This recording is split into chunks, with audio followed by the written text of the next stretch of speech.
You know, there's a lot of games about growing trees in the forest, but what if sometimes you wanted something a little more magic?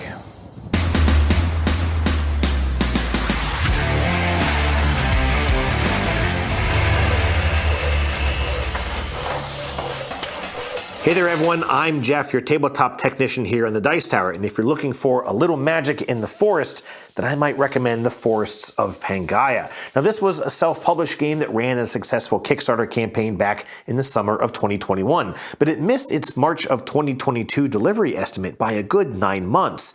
Designer Thomas Franken explained several times throughout the campaign that these delays were often because of production mishaps, and he seemed quite insistent on making a game that was absolutely perfect. And I think it paid off. Forests of Pangaia plays from 1 to 4 players, and each player will start off with 4 of these map tiles, representing the 4 resources of the game: sun, wind, water, and snow. Players will— Are you going to mention the fact that water and snow are basically the same thing? No, I'm just going to let that be. It's fine. Typical. Players will take turns randomly placing these tiles on the table to form a forest floor unique to their playthrough. They'll also receive a player board, 4 seeds, 10 trees, and 6 tree toppers. They also get a unique spirit meeple in their color. The general concept of the game here is that seeds on the forest floor will grow into trees, specifically a level 1 tree. Trees can be upgraded by adding these toppers to them, with each topper increasing the tree's level by 1 to a maximum of 7. Between these 2 steps, players will use their spirit to help them plant additional seeds, gain extra resources, or conduct rituals to collect life energy, also known as victory points. Let me break these steps down just a little more. At the beginning of the game, players will begin with their spirit and 1 seed on the main board.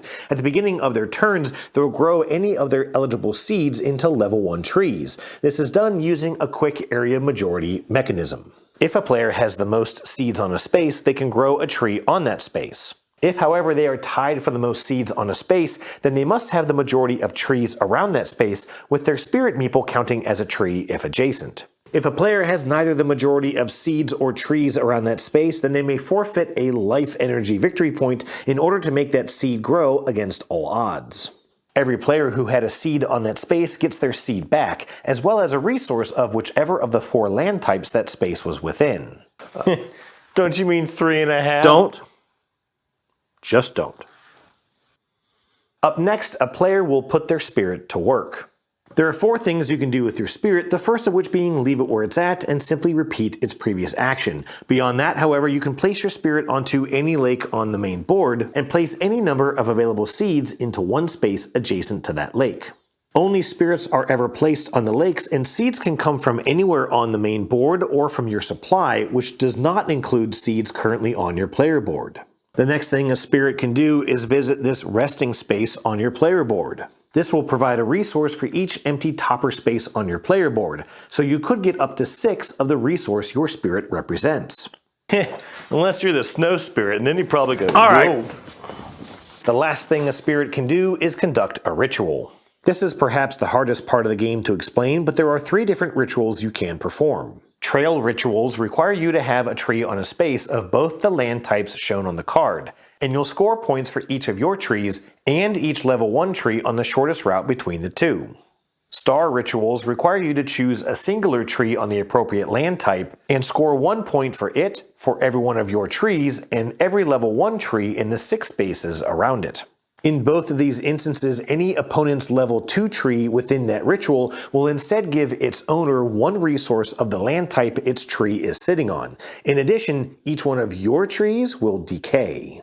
Decaying a tree removes a topper from it, and if there isn't a topper on it, then the tree dies off completely, potentially leaving a seed behind. Trees go back into your supply, but toppers go back onto your player board in any spot that you choose. Now I know I haven't mentioned how to remove these from your board just yet, but I promise I'll get to that in just a second.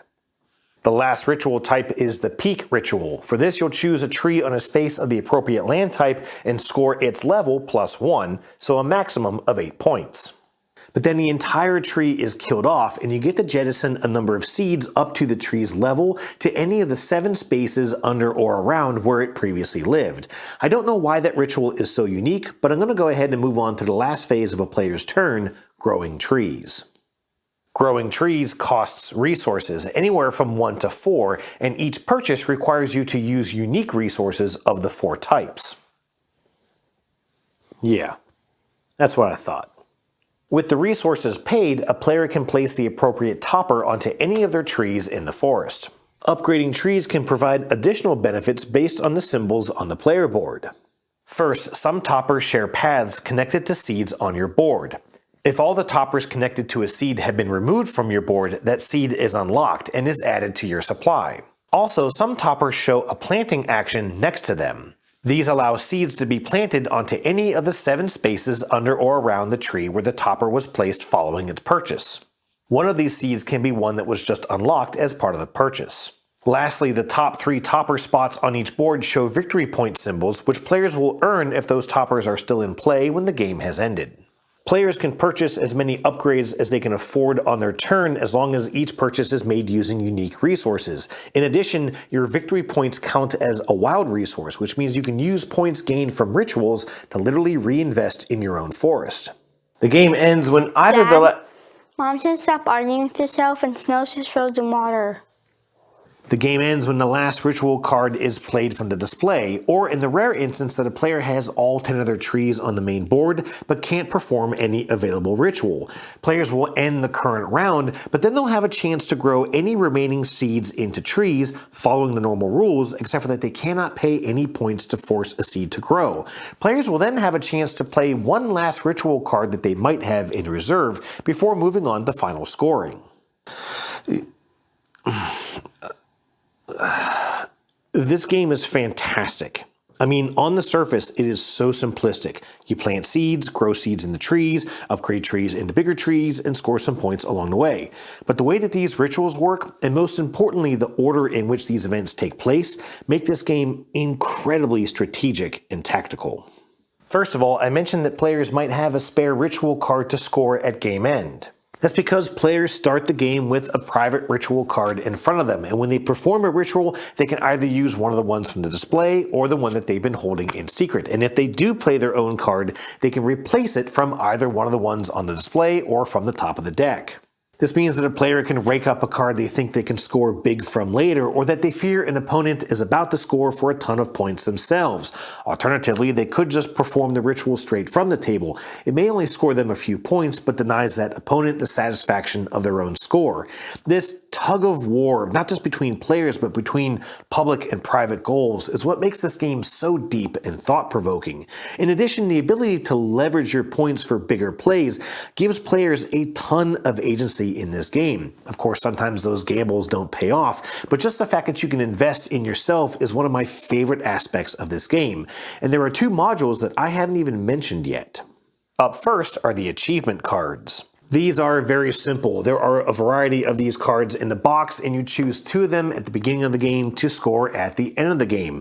Whichever player meets the objective of the achievement will score 3 points, with all tied players receiving 1 point each. The other module are these blessing cards. These are a bit more swingy, but can generally rocket the strategy of this game clear to the moon. Among these cards are a variety of benefits, each of which are explained on this handy guide. These tend to repeat other actions within the game, like planting a seed anywhere on the board, growing a seed immediately into a tree, or just snagging up a bunch of extra resources. What makes these so powerful is the fact that you can play them at any time during your turn. So you could use this card to plant a seed before your seeds grow, letting you score a huge trail ritual that no one saw coming. Or you could use a tree upgrade action to plant some seeds where someone already has some, then drop this card to immediately grow a tree there, undercutting their majority. Even crazier is when you have a couple of these cards to combine, such as being able to plant and grow a tree anywhere before scoring a ritual. It is these moments that make this module feel a little bit overpowered, especially since some of these cards do nothing more than giving their owner a measly victory point. But then again, these cards aren't necessarily easy to come by. Players will get a blessing card for free when they perform their first ritual. Other than that, they can spend 2 of the same resource to choose 1 card from the top 3 of the deck. So again, it's kind of a gamble that hopefully players can trigger at the right time. Now, there's one additional thing here that I haven't mentioned yet. How unfathomably gorgeous this game looks. I mean, 2 colored wooden trees with paint just transparent enough to leave a little wood grain visible underneath. Presumably laser-cut resource and point tokens, which admittedly are Kickstarter-only components, screen-printed spirit meeples, and I haven't even pointed out the fact that each of these ritual and achievement cards have unique art, and just look at these things. Heck, I didn't notice the art on the red player's player board until I was setting up to film this review. These will suffer the same fate as so many other beautiful card games where your attention is often focused at the symbols on the bottom. But taking just a moment to let your eyes take in the gorgeous landscapes imagined just behind them will be time well spent. Here's the problem. And no, this isn't one of those mid-review turnarounds where I say, surprise, this game is terrible. No, it's the fact that we have to score these things, okay? And listen, I don't really like scoring games. It's entirely subjective. There's no hard and fast rule for what is worth what in a board game, and what I think is a 9, you could very easily think is a 2. This game, it's about planting trees in the forest, right? And we already have a ton of these games. In fact, this one reminds me a lot of photosynthesis in that there's a lot of player interaction and there's a lot of affecting other players without actually attacking them. In fact, one of the biggest complaints with photosynthesis was the fact that at the end of that game, your forest isn't really worth anything. There's no sort of end game wrap-up. And this game really fixes that with that endgame final ritual scoring. But still, this isn't Mosaic, it's not Gloomhaven or Ark Nova. There's no miniatures, there's no giant decks of cards. There's just 40 wooden trees, 24 toppers, 16 seeds, and a couple of gorgeous cards. But still, how can this game measure up to those other titles? And then I saw this ridiculous score in this comment on BGG. It has too much depth for a highly abstract game. I wonder if that dude has any idea how many novels, how many movies have been made about the game of chess, and this game is way better than chess. But okay, let me point out 2 tiny little things that I don't like about this game. First of all, the fewer the number of players, the smaller the forest, the more difficult setting up those trail rituals can be. At first, I thought that having too many identical land types adjacent to each other would make the game less interesting since there are trail rituals that score across the same land type, but I've since realized that that doesn't really matter. However, the 2-player game is a bit more confrontational since there is less land to fight over. Secondly, the teaching of this game is just a bit awkward. Of the 3 phases, that ritual action is the most convoluted, especially with that peak ritual being so unique to the other 2. I'll tell you though that this game is not that complicated and players will pick it up fairly quickly. There is just a bit of a learning curve to get over. Some of these actions are a little confusing and you're going to have to repeat yourself a couple times. You're going to have to correct players a couple times. You're going to say the same thing 3 different ways and end up confusing even yourself. But I promise you the juice is worth the squeeze here. And I have no regret giving this game a 9 and the Dice Tower seal of excellence.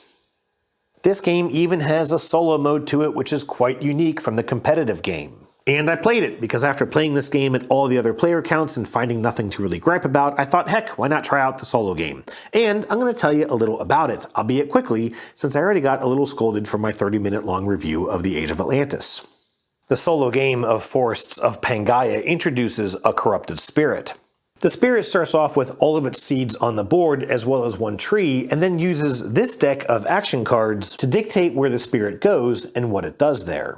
These actions could be as simple as upgrading one of its own trees, but they could be as nasty as growing all of its seeds into new trees, or even placing a topper onto one of your trees, essentially claiming it as one of its own.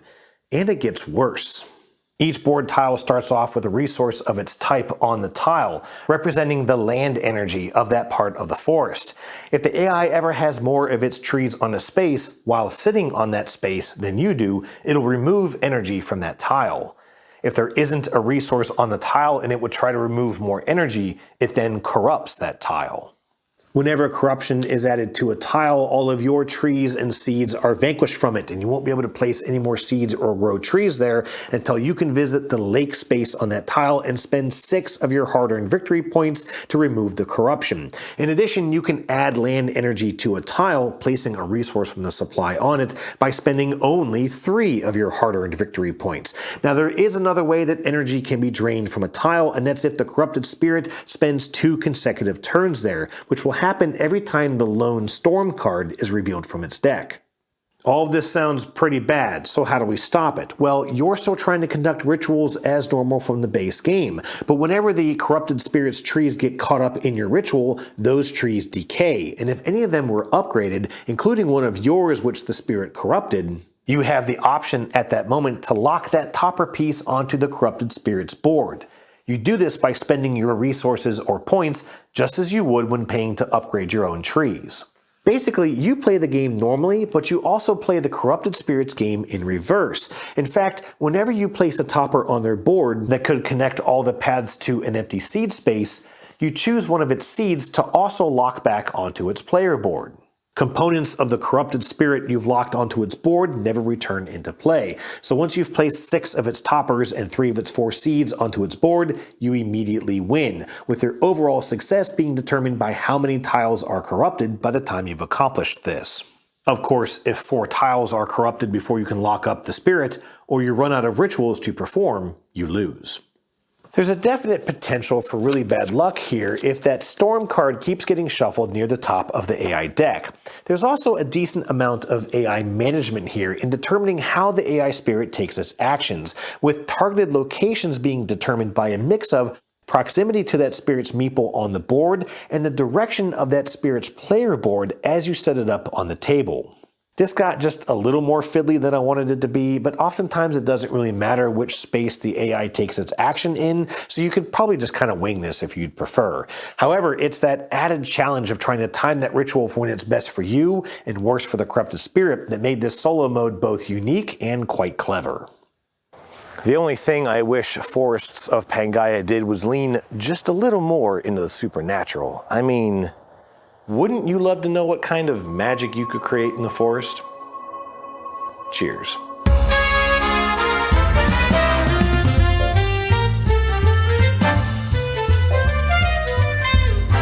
All right, let's, hang on a second.